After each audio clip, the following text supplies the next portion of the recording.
آپ فرمائیے. فجر کی نماز پہ بعض دفعہ کوئی گھر میں نہیں اپنی ہوتا. طرف منہ کریں اس کا, یہ آسان نہیں ہے جو آپ کو دیا گیا ہے, جی. اس کا منہ اپنے منہ کے سامنے کریں. اچھا. ہاں حضور کسی وقت ایسا فجر کی نماز کے وقت انسان اکیلا ہوتا ہے گھر میں, جی. تو نماز کے لیے اگر اٹھ کے پڑھنا شروع کرے تو کیا وہ اسے اتنا سکون اور روحانیت محسوس ہوتی ہے, کیا وہ اونچی آواز میں پڑھ سکتا ہے, صورت ادا کر سکتا ہے, جائز ہے یا نہیں؟ جو تہجد ہے یا فجر ہے, فجر کی نماز. فجر کی نماز میں اگر اکیلا ہو جی. اور مسجد نہ جا سکتا ہو جی. تو اکیلا بھی باجماعت پڑھا سکتا ہے. صحیح. اس کی اسی لیے اس نے جو اکیلا شروع کیا اس کو نہیں میں نے قابل اعتراض سمجھا.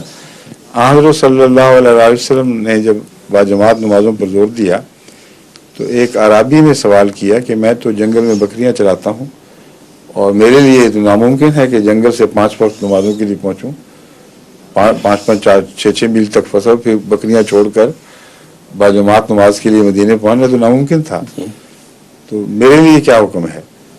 آپ نے فرمایا کہ اگر جب نماز کا وقت آئے تو اذان دیا کرو, ہو سکتا ہے کوئی مسافر اذان سن کر تمہاری طرف آ جائے اور پھر تم مل کے باجماعت پڑھ لیا کرو, اور اگر کوئی نہ آئے تو اکیلے تکبیر کہو اور باجماعت نماز پڑھو, اور اللہ تعالیٰ فرشتے اتارے گا جو تمہاری اکیلی نماز کو باجماعت کر دیں گے.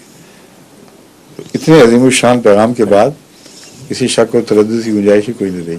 تہجد کے متعلق کیا ہے؟ تہجد کے متعلق آپ نے فرمایا کہ اونچی آواز میں نہیں پڑھنا چاہیے, لوگوں کو حرج ہوتا ہے, نہ ایسی آواز میں جو بالکل ہی دبی ہو دل میں, کیونکہ اس سے نیند اور غفلت کا احتمال رہتا ہے.